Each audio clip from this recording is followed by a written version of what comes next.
Is it possible to build a global platform for media production and creatives, raise 2 rounds of capital, and lead a fully remote team before you turn the age of 22 and without a high school degree? Oh, yeah. Our guest says, yes, you can. Oh, you're going to love this founder startup stories. Stay tuned for the Startup Life Live show. Let's glow, everyone. Woohoo!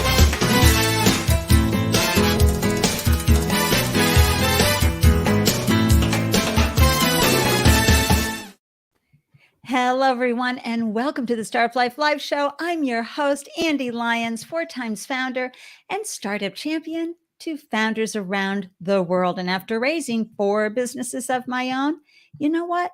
I know what you're going through as a newly minted founder or a somewhat experienced founder.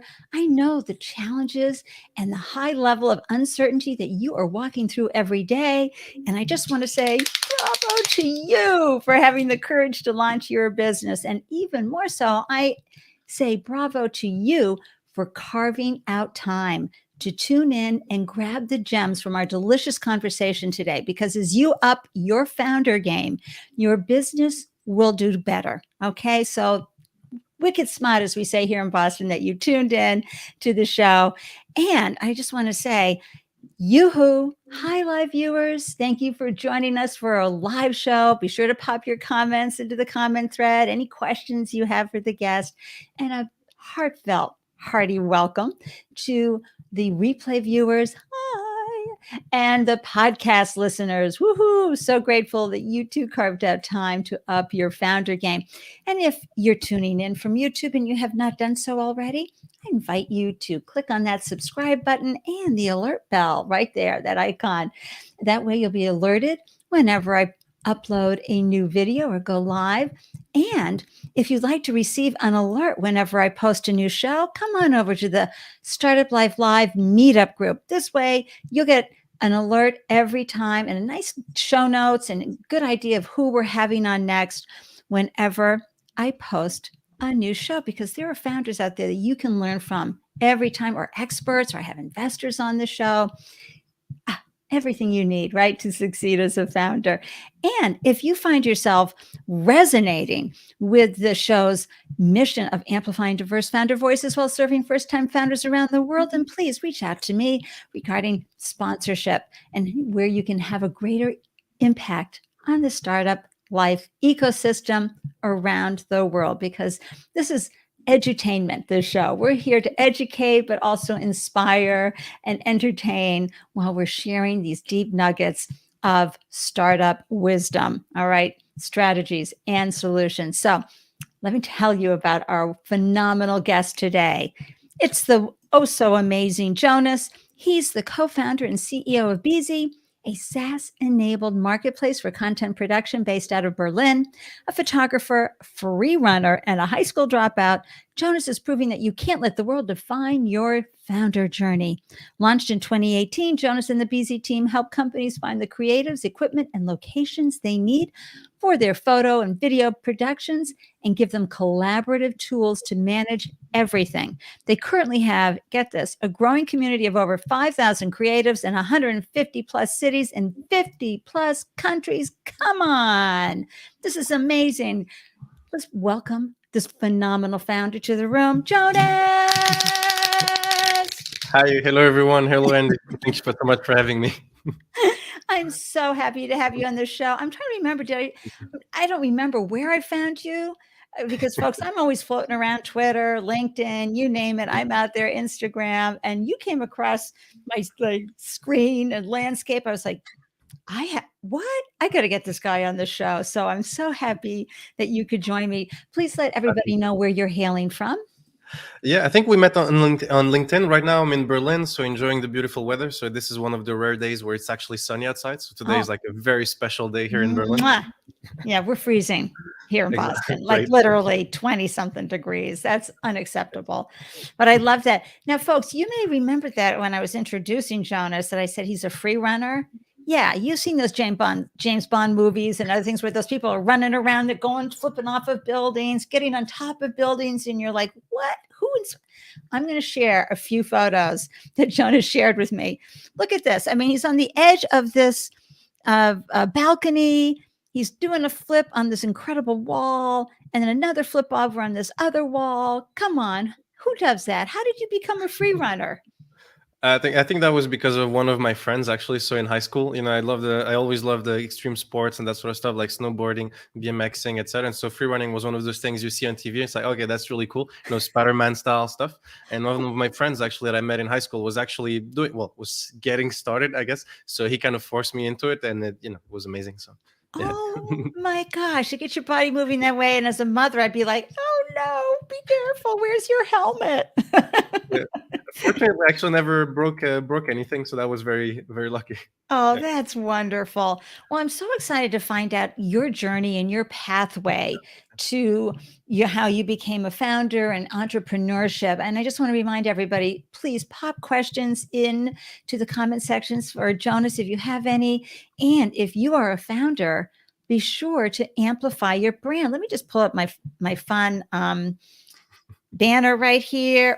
This banner right down here. Amplify your brand, everybody. This is, I get hundreds, sometimes thousands of replay views on these videos.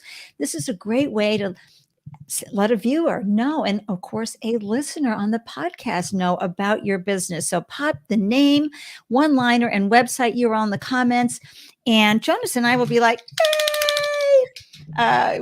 And celebrate the fact that you had the courage to launch a business. So, for example, here's a great example right here. We have Brent Manuel from Canada. He's a diverse person. He's always talking about how neurodiversity is a wonderful attribute and to be, inclusive. And everyone should also, bring in folks who think and look different. Okay. So, and he's sending warm love to Boston and Jonas. And yes, he's absolutely right. I am going to have an Andelicious moment today, Brent. You can count on it. Yay. And let me just take down that banner here. Oh, the life of a producer. So let's go on and talk about what prompted you to become an entrepreneur. But first, did you have entrepreneurs in your life that you saw and you went, oh, wow, I love what they're doing. I can do this too. Or how did that work out for you? Not particularly. My parents are more like on the academia side of things, so they're both college professors, etc. So not exactly their world, I guess. So business things that wasn't very much like the things that we talked about that often, I guess. But I had those little. I don't know if that means anything, I guess. But people love to kind of go back and find those childhood moments where you sold stuff, etc. I guess mine on the legal side of things. Just my dad once came back from. I was living in Mozambique, and he came back from Brazil with like lots of little traditional this type of little things, Yeah, and so I just kind of started selling them to people like, hey, if you buy one, you'll get to make 3 wishes, whatever. I made a lot of money on that. Well, for a high schooler, that was a lot of money on that on one day, but that was pretty much it. Then at some point we started kind of promoting parties and stuff when I was like 14. So I was promoting parties that I couldn't go to, but that was fun. You're gonna love going to this party. But that was pretty much it, to be honest, at the beginning. So you started hustling and you got the feel for it, and probably being, your own person had to bring, to define your world versus letting others define who you are. And so how did you get excited and passionate about the creative media industry? Because, as founders, we need to be lit up about what we're doing. We need to be lit up about the problems we're solving. But to get out of bed every day with this high level of uncertainty, you've got to be passionate about how you're bringing your wonderful work to the world. How did being a creative and the creative media light you up? Yeah, I mean, I think that came from a whole. Right now, we're a full-time team of 8 people, and the whole team is made up of photographers and filmmakers. So that's pretty cool. But I think we all started around photography, so I was kind of like having fun around photography as well. So I got into photography because of parkour and free running, because we're climbing all these different buildings and kind of going into all these different places, doing these tricks, etc. So very quickly, you actually start thinking, okay, we need to actually get pictures out of this. We need to get some clips, etc. The goal was always and that's again because of the same friend once again. So he kind of got me into photography as well, because the idea was like, okay, we're doing all these clips. The final goal for like any free runner is to kind of make that one big YouTube video that hopefully is going to get lots of views. It's going to be crazy. It's going to be amazing, etc., etc. So yeah, exactly these type of pictures. So we kind of started from that, and I think that was the main thing. So that's around the same time, or maybe a little bit earlier than when I dropped out of high school. So like very quickly, I think I was like, okay, we love free running. This is what we love doing. How do we actually make money from this? How do we make a living? So photography was kind of like a way to hopefully, Right. build a business, become an influencer, something around those lines. And then photography turned out to be pretty cool as well.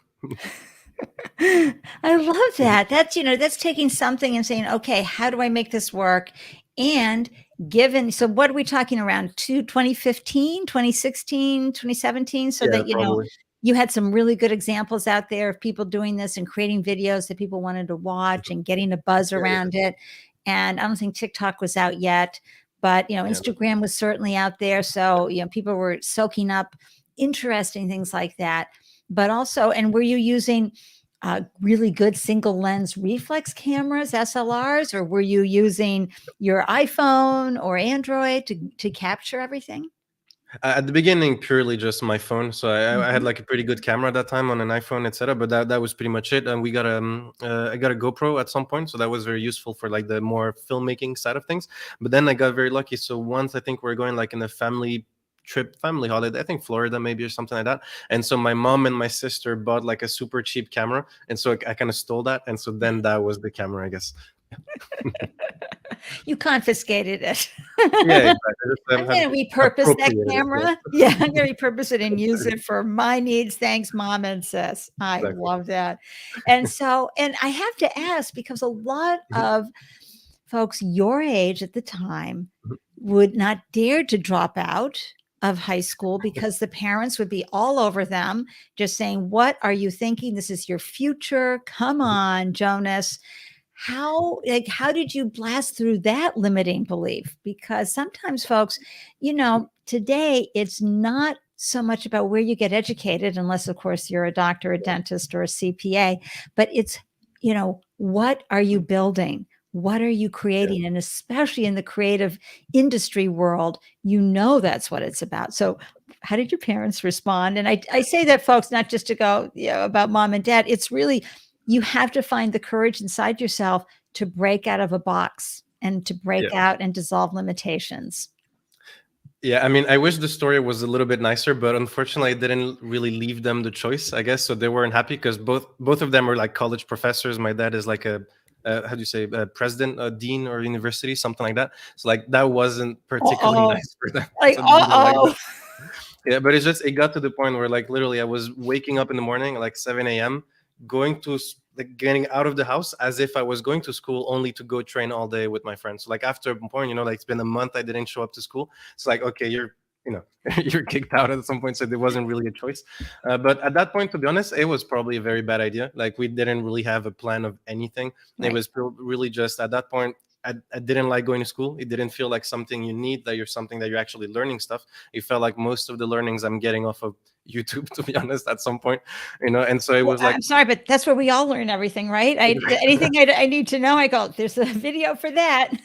Exactly. It feels like, the information is out there. So like the knowledge is out there. So like whatever I need to do, most areas, I feel like I could probably go and get it, just go and learn what I need to do. And so that, I don't know if that was a good idea. I didn't have any particular plans at the moment. It was really just, I hate school. I just want to kind of free run all day and do my things.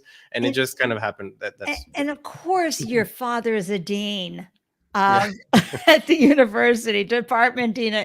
I mean, it couldn't be the more antithesis of what you wanted to do. So he had to dissolve some of his own limiting beliefs because, when you can't squelch that passion. It's not like you were going out and doing drugs and hanging out around the corner. You were training your body. You were doing flips. You were in a routine that was really important, and you were being a creative. And, Gary Vee talks about this all the time as well. I don't know if you follow Gary Vaynerchuk. Yeah. So, he's talking about this all the time. Well, speaking of parents, I got to bring up Rebecca here. She's a mom of three, young women, adults, and through college. Folks, you've got to go check out Rebecca's website in a nutshell. She's a startup entrepreneur herself. I mean, she created a big honkin' website back in the .com days, and she's done a lot of work in technology and online and e-commerce, and she supports female founders in the age tech, femtech, and innovative spaces. She also runs, this is so cool, everybody, a monthly founders test kitchen, which is a live 75-minute peer focus group for first-time and entrenched founders to get peer feedback on new ideas. And folks, you know how important that is, to get from your peers, not from the family and friends who are either biting their nails or going, anything you do is perfect, to, having people who have a critical eye, who have been in the founder seat, give you feedback, because if they haven't figured it out, they've had other people mentor them in a wonderful way. And as you can see on the screen, all of Rebecca's URL. So this is how, shall we just go a quick yay? For In a Nutshell, you can find Rebecca Reynolds Moore on LinkedIn, and go follow In a Nutshell on Instagram. And of course, visit inanutshellceo.com. Thank you, Rebecca, for swinging by. Can you believe it? If one of your daughters, instead of going to college, said, "Mom, I'm dropping out of high school," and off and running. But, I'm the mom of a gamer, right? So a game designer, and that's what he got his degree in, which really helps him. But he told me from day one, "It's what I'm building, Mom. Really, at the end of the day, that's what I'm going to get hired for, my ability to create and build."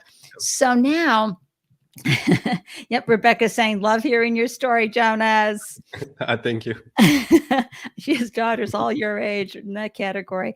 So now you decide to take all this lived experience, because I imagine as you took photos, as you did videos, you ran into some constraints yourself. Because let's talk about and pull on the thread that led you from being a free runner into creating Beazy.co.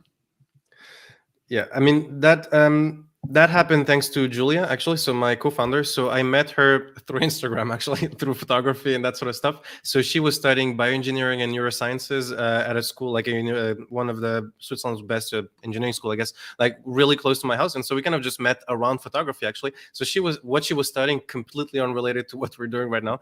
But so we quickly, I started doing more and more photography with her, actually. And so we quickly started talking about more and more business ideas and all those different things. And we kind of quickly stumbled on the idea of like marketplaces and network effects, and that was fascinating. The network effects things, that is really, really fascinating. And so we started kind of thinking of a couple different solutions to like problems we had on a daily basis, kind of like as photographers, etc. So we started with kind of like equipment rentals, etc., because the equipment as a photographer is like really, really expensive, especially since we're still young and students, etc. And we wanted to make money as well renting it out. But then we kind of got too excited and started adding just way too much stuff. And so for like at least maybe a couple of months, like 6 months, maybe a year, we actually started working not on what we could have done, but on kind of the Amazon of the sharing economy. That's how we called it. That was a fucking disaster. Sorry. That's okay. No, but that happens sometimes. Your dream is so big and hairy, it's too much to do, and you don't have the resources to do it. But you pulled on that thread. What did you learn? All the things not to do, I guess. Sometimes these days, like with fundraising, I go back, like I try to approach somebody on LinkedIn, and I realize, oh shit, I actually reached out to them like on 2018. I read those messages, it just hurts, it's just so bad. But that's so honest. Folks, you can relate to like your first appeals when you were first sharing your vision and you were all over the map. Oh my gosh. Yeah, it was just like the type of, you ask for like way too much, I have no idea what you're doing. So it got that was very useful, I guess, in like putting ourselves out there. And we realized, for example, that all the basic things, that everybody starts, you think your idea is particularly special. Then you start talking to investors and realize they heard exactly the same ideas like 10 times today, And so just kind of realizing, because the one thing is like hearing it on YouTube, and then you see them actually turning the page and like, hey, I had the same startup like earlier today. Like, oh shit, okay. That's not the idea. Doesn't really matter. And so at that point, it's okay. We had to focus more on like building, actually having like attainable goals, like putting tiny goals that we can actually reach like in the coming days, in the coming weeks, and not these super far, not the super far, how do you say? Yeah, long-term goals. Yep. I guess. Yeah, exactly. Long-term goals. Because we got very good, I think, at the beginning at kind of selling the big picture vision, because at that point you can just sell whatever, But That's then when right. you got to the how do we get there, it's like, okay, well, we need $1.5 million, and then we can build. It's like, okay, that's not, that was one of the things. And that you have no traction, so whoop. Zero, nothing. We had like a pitch deck, barely. And so, but that was it's fun. But you identified a few things here. Okay, first of all, that you knew that others would be wanting to be able to produce at a really high caliber, but had no resources to use the kind of equipment needed to take the right photo and have the right photo shoot or the right video experience. coupled with the fact that there are companies who wanted to produce content and didn't have it. But one thread I want to pull on that you said there was that, what do you say? The idea doesn't matter. Yeah. Come on. That is so important, everybody. Talk a little bit more about that, Jonas. No, I mean, I think there's like maybe this one. I don't know where I heard that, but maybe one of the YouTube videos, like one of those classic startup things. Somebody that said like maybe like your idea in the shower is worth no, your idea basically is worth everybody the same as everybody else's in the shower, which is like zero, and then you need to start doing those things to go from 0 to like 10 cents, $1, etc. And for example, just writing down your idea, you can go from like 0 to 50 cents maybe. Then you buy a domain name, all those tiny things, and like just kind of thinking like that. So okay, the idea is 0. It's really how far can I execute like on that idea, and if it's like the first 5, 6, 7 steps that I could think of, like maybe let's buy the domain name, let's kind of figure out a little bit more, let's put some more details, let's actually have a plan or something like this, like all these little things, like the first few steps, anybody could have done it if they actually think about it for like 10, 15, 20 minutes. But then you start thinking and you start realizing, okay, even if everybody has thought of this idea, how many people are realistically actually going to take step number 4 and then step number 5 and buying the domain name and then registering this and actually registering the company and then building this. Even if at the beginning it might be just a spreadsheet, you can ask yourself, like, how many people are actually going to do this spreadsheet? Like we went out, for example, to try and go in the streets to ask to kind of do some surveys, etc. We went to the train station, just started stopping some people, etc. Like even those basic things are like nothing stopping you from doing it. You start asking yourself, like, in proportions, how many people are actually going to do this? And even if it's like 20, 30% or whatever, you're already part of that 20%. And then, all those conversions, like at literally every step. And then you realize that all this competition you thought you were going to have probably doesn't exist actually. And also all those other people who are saying like, oh, that's a basic idea, what didn't Google do it or Microsoft do or anything? Like, well, nobody's really taking the steps, And so even if it's basic, then you realize, okay, the idea doesn't really matter. It's really just everything you do after. But so you just take the idea very quickly, you spend a week on it, and then you move on to the rest. I'm having a double moment here. I'm having an Andy-licious moment. But then I've got to stitch that on a pillow moment right here, folks. The idea doesn't matter. It's the steps you take for that. So hold on.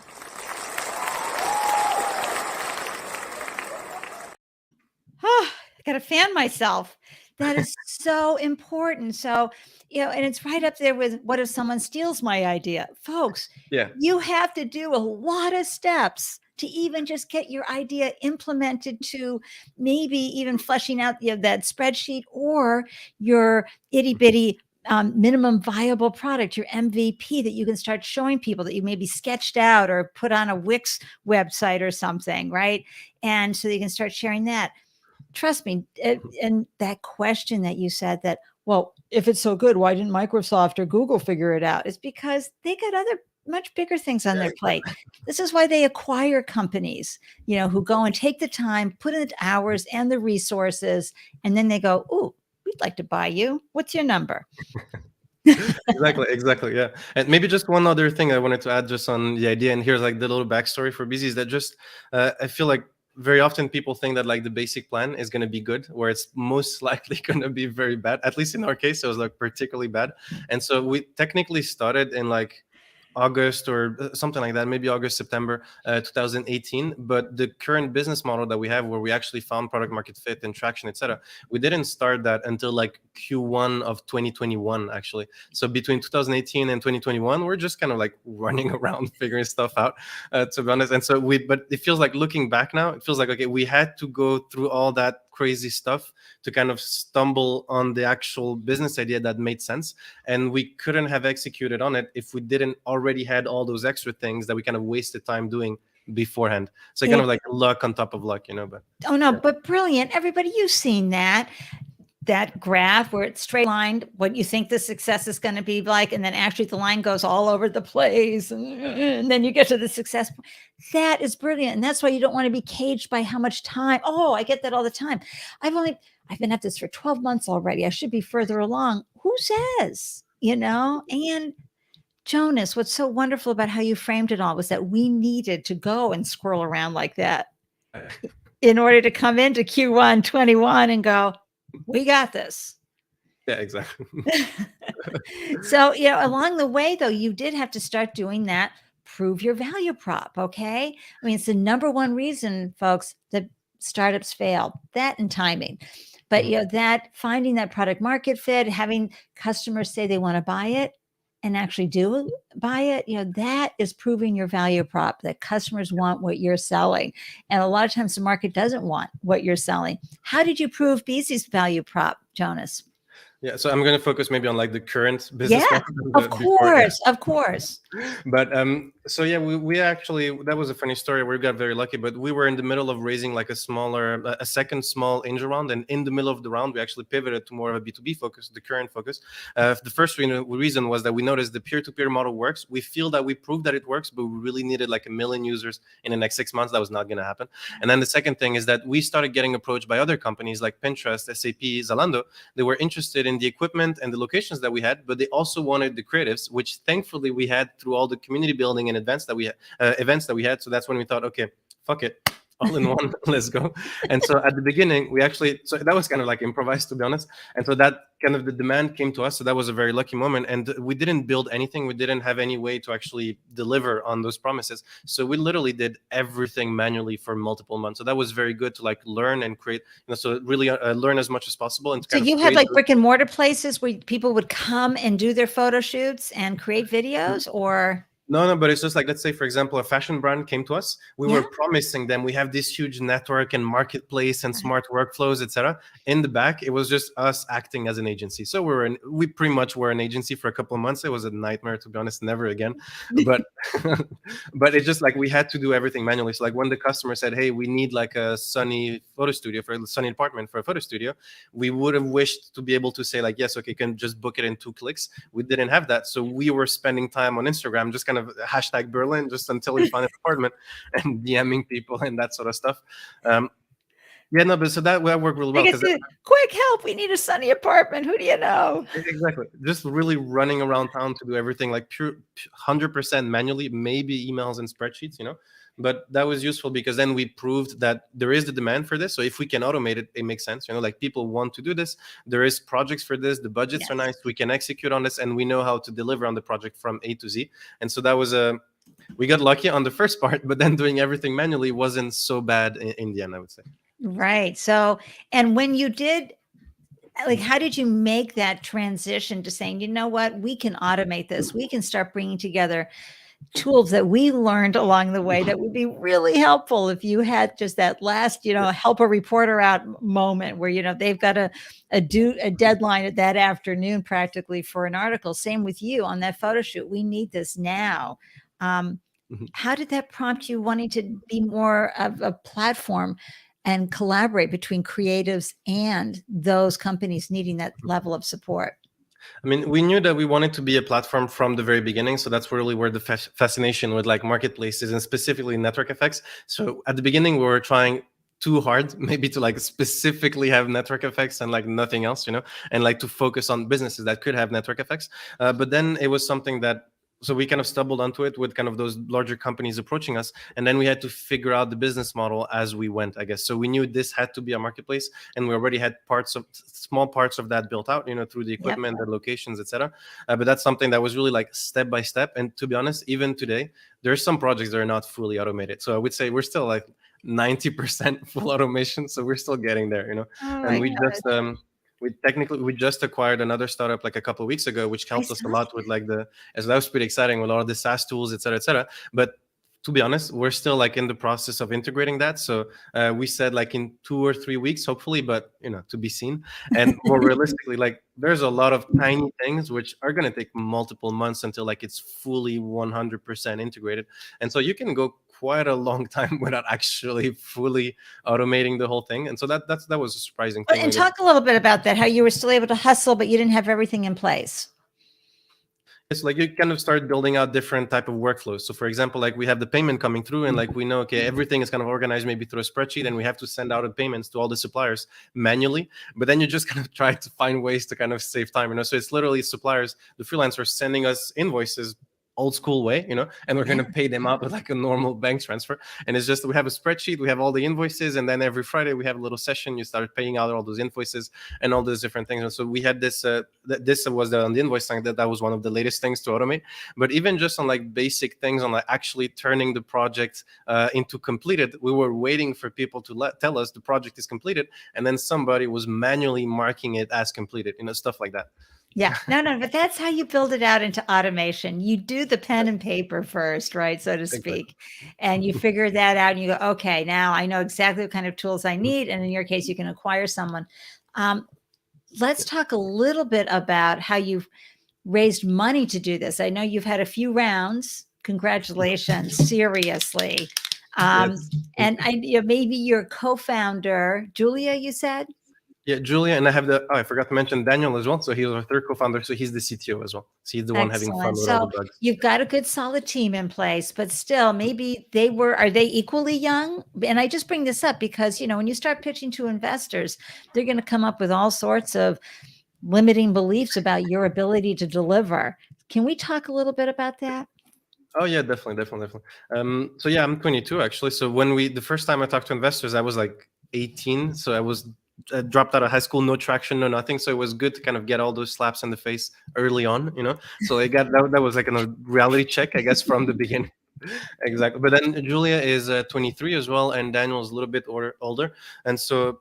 Yeah, we're all quite young. We're all first-time founders overall, so we're all super young. So we didn't have much experience, to be honest, going in with investors, etc. But yeah, it hurts a little bit. But then once you go through it, it just hurts enough at the beginning, and then you realize, okay, it's normal. It's part of the game, I really feel like it's a numbers game, So like this thing, for example, for all rounds, we actually fully automated the whole outreach. So for example, we scraped LinkedIn for everybody with like angel, investor, VC, whatever. And okay, wait a minute. Automated the outreach. What does scrape mean? Scraping, like for example, you go with on LinkedIn, for example, lots of little bots and kind of grab all the information you can grab, in a sense. Right. So for example, we have that's right. What's an example of a bot? Because someone might be tuning in from somewhere on the planet going, scrape bots, I need to know more about this. And of course, there will be a YouTube video out there for you to learn this, but let's give them a little more detail.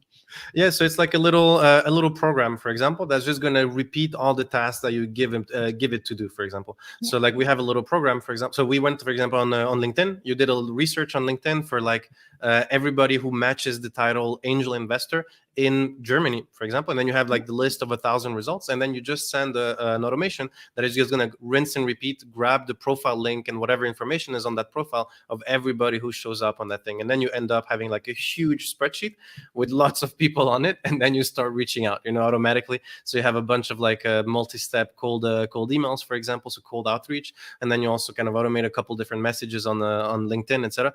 The goal would be, it's like, didn't fully get there yet, but the goal would be to get to the point where like I don't have to talk to anyone. They just book the meeting in my calendar. That would be the dream.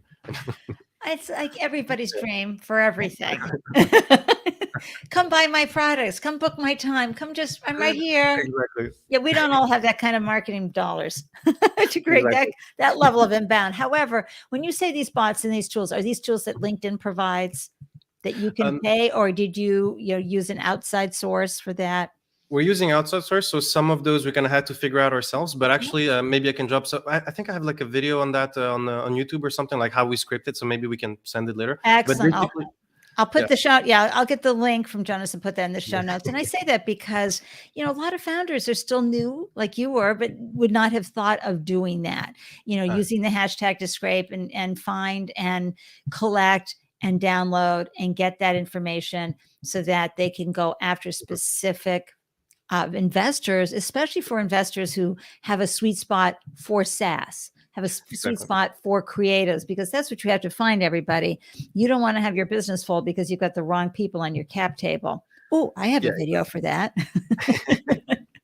Hey, Rebecca, I agree. Two things Rebecca has said: no path is ever wasted, and love your energy, Jonas. Yes, right? Thank you. Come on. It is the best. That's why when he went floating by, I was like, come on the show.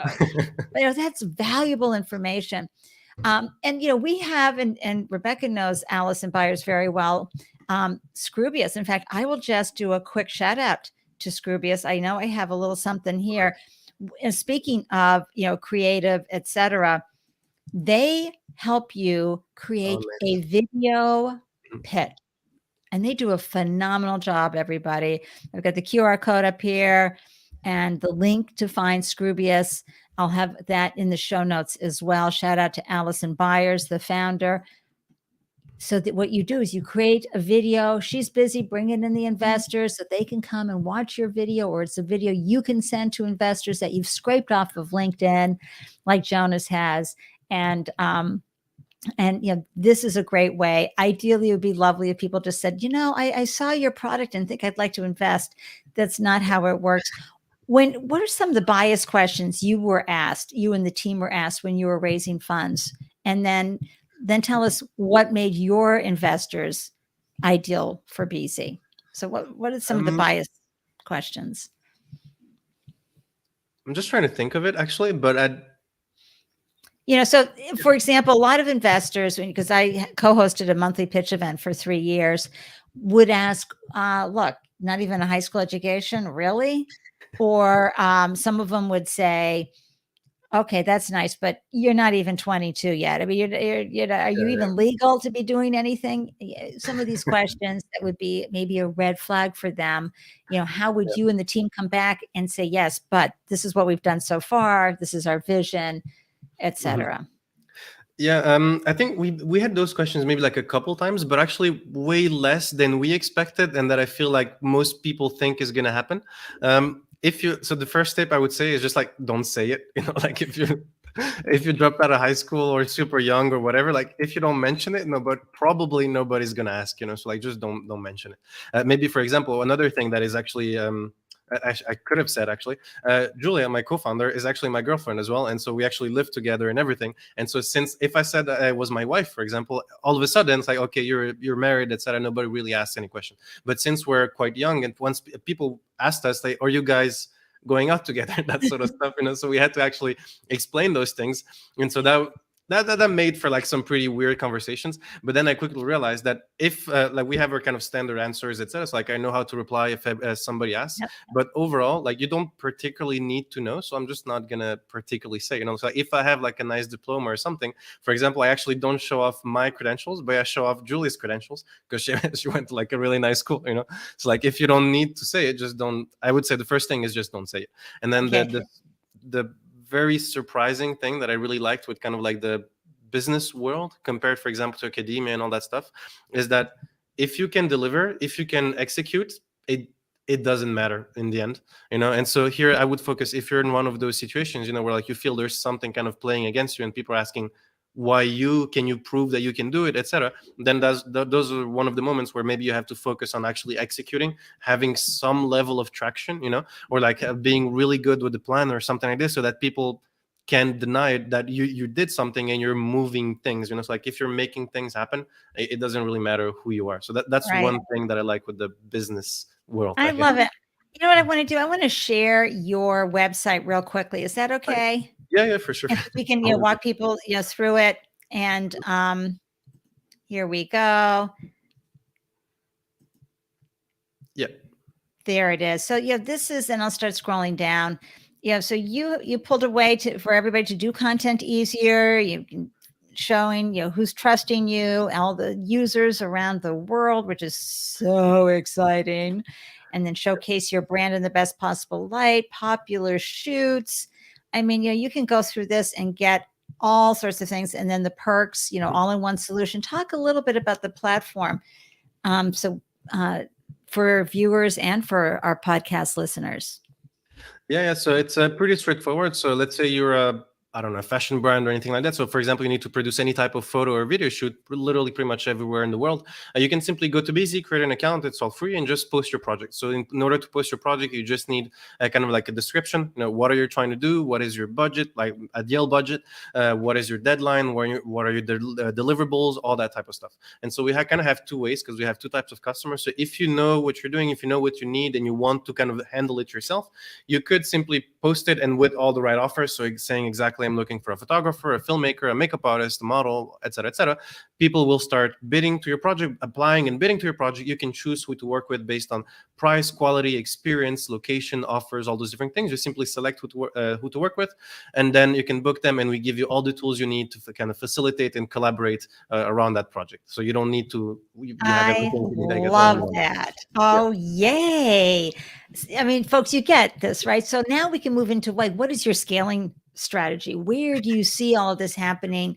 And because you're serving not just the companies, right, as a B2B, you also are serving the folks who are going to deliver the product. So you're giving them an opportunity to be part of a community where the jobs are there for them to bid or for people to find them based on their location and their qualifications. Talk a little bit about that.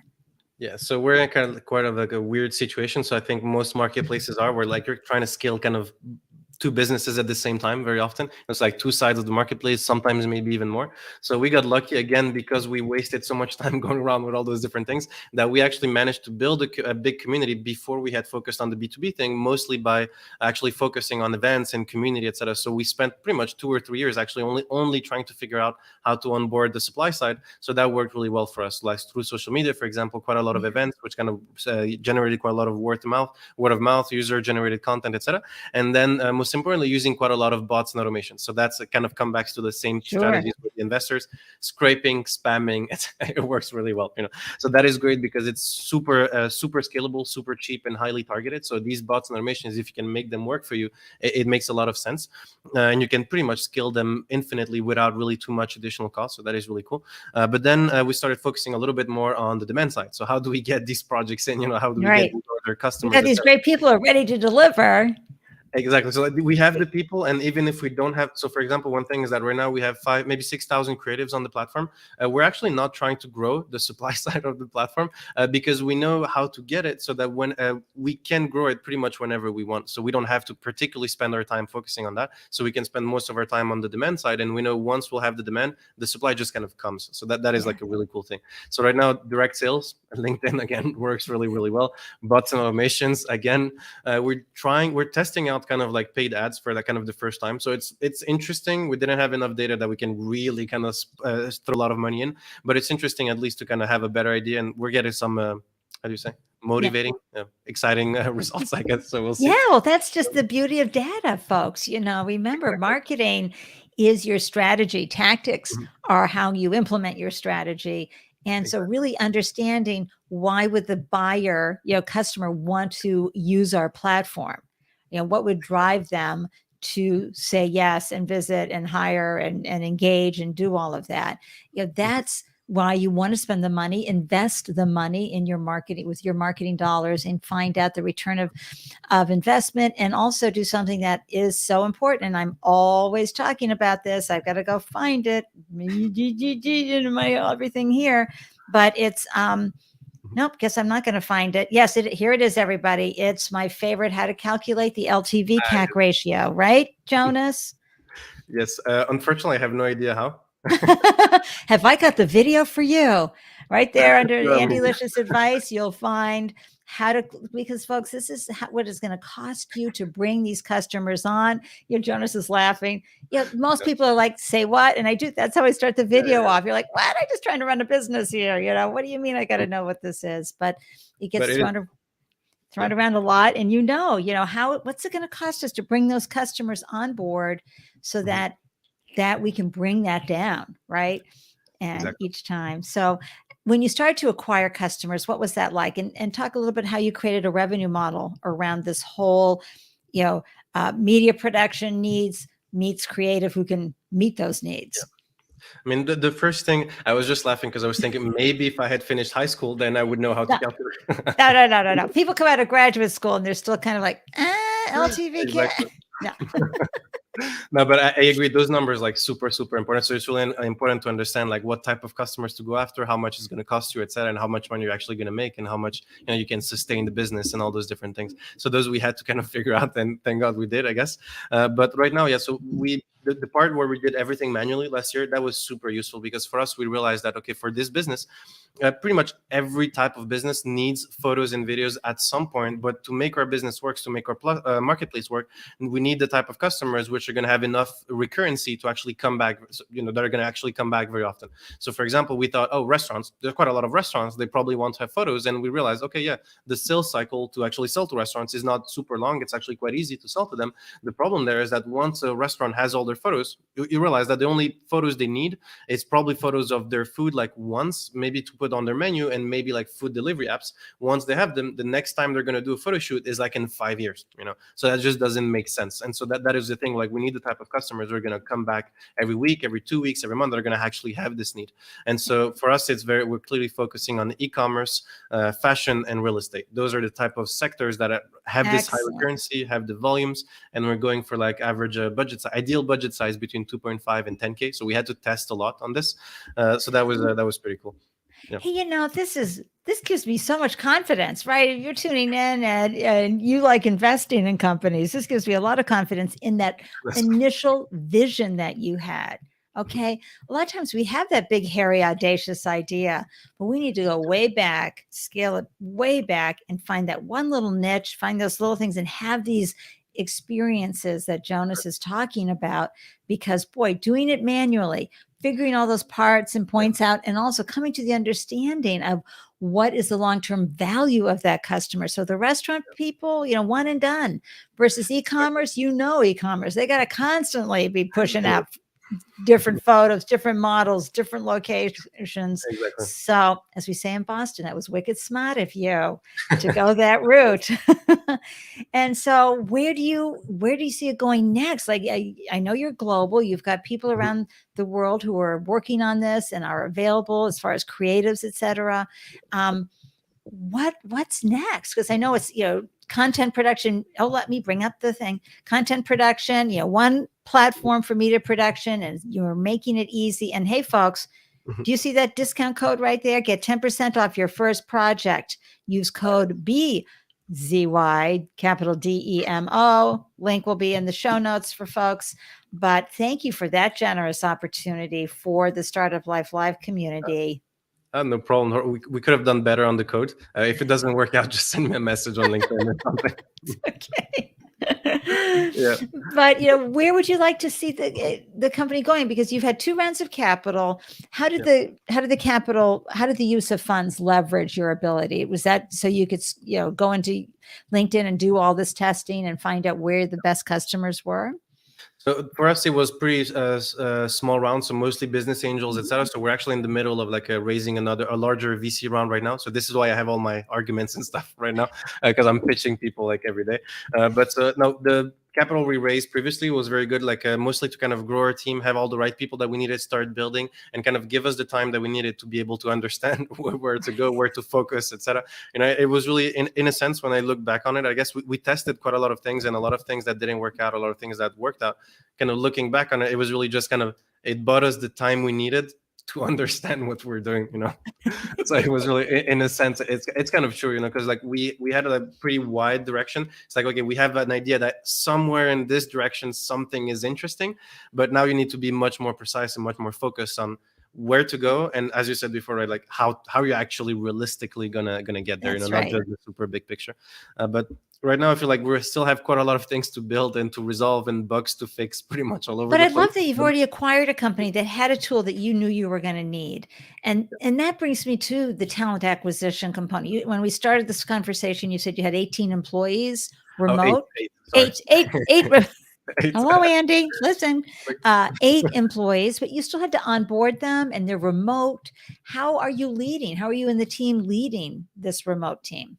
I mean, lots of Slack and digital things, to be honest. But the team, like, we got very lucky because, like, the whole team right now is made up of photographers and filmmakers. So it kind of happened little by little. But everybody here is like very motivated, but kind of like the mission of the company and much more than just a job. So that was very cool. And pretty much all of them, actually, we already knew before through our events and our community. So that was kind of like, because we had this big community, we're doing lots of events, etc. And so people, we kind of hired from our own community. So that was fun. But I think we got very lucky on this thing because, well, we're in like in the cool industries, like in a creative industry, etc. So that's the so cool much thing. fun. Yeah. Exactly. It's just fun in general. But then even better is that we started with the community. So we kind of gave off this image of like a cool company or something. So I feel like it's not particularly hard for us to find people that want to work with us. Yeah. It's still a challenge, etc. over time, like normal hiring. But overall, when I compare it to like other friends that have other startups or stuff like that, it feels like we're in a really lucky spot in this sense. But I would say maybe just for the one thing of remote companies is just that's the one thing you notice I talk a lot, so that in this one case, like maybe the one time where it's useful, I need to like over communicate all the time. And so we're really not very good at this, but we try to like write down a lot of the stuff. So I think Sure. GitHub, for example, is fully remote and they have like a 700 page or maybe 7,000 page like handbook, where you can find all the rules of the company, etc. Ours is like 6 or 7, we're trying to get there. But yeah, like writing everything down and kind of having those tools and those weekly catch up, daily So catch up. key, having those systems and procedures so that anybody can slip in and know, what's expected of them, updating, of course, depending on their job description. But you also did what is really hard for so many companies is that you established your community first.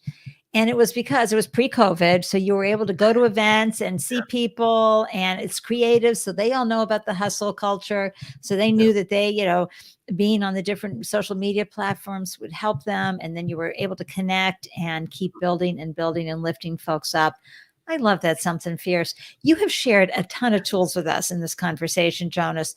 What's another favorite tool, though, that you think founders would benefit from that has really helped you on your journey? Do you mean that tool like a mental thing idea or like an Oh, no, actual I'll tool get that to you can that go? one. This is more just like, some people just, I cannot live without Airtable, or I cannot live without Slack, or I cannot live without, and you were talking about the way to scrape the information you needed off of LinkedIn. That's, using those bots. And there's a video that you'll send me for that. But what's another tool that just makes your heart sing with joy? Phantom Buster for all the bots and automations, etc. I really, really love them. I would say Lemlist for cold email, etc. That is really, really amazing. I really love. Well, no, I would recommend HubSpot, but I actually fucking hate them. So that's.